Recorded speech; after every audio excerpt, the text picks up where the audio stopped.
how can you, let's say a listener has submitted a disability claim, is now having to face the appeal process.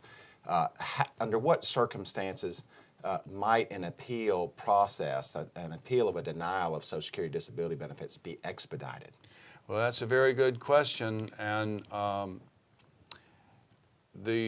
I'd like to preface my remarks by saying that this whole process of Social Security disability is a very long and lengthy one. For example, 16,000 people die every year waiting on their Social Security disability hearing.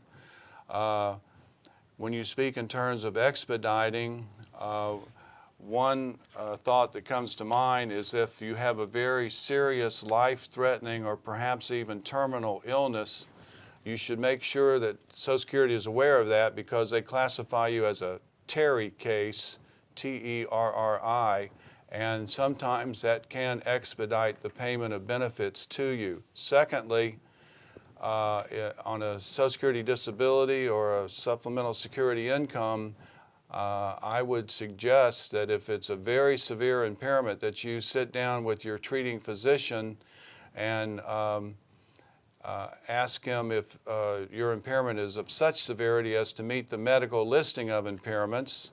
And you may need a lawyer to assist you in that regard to get those impairments for you.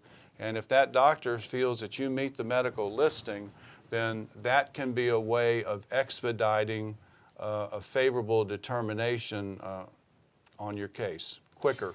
Well, typically speaking, how long would you say a range is of time that someone can expect from the application process through the appeal process through a final hearing and the approval of Social Security disability benefits? How long would that typically, if someone asked, how long would it last? What would you tell them? Well, I can give you a real-life example. Right now, the Office of Disability Adjudication and Review in Orlando are setting for hearings in June of 2010 those cases, those requests for hearings that they received in December of 2008 and January of 2009.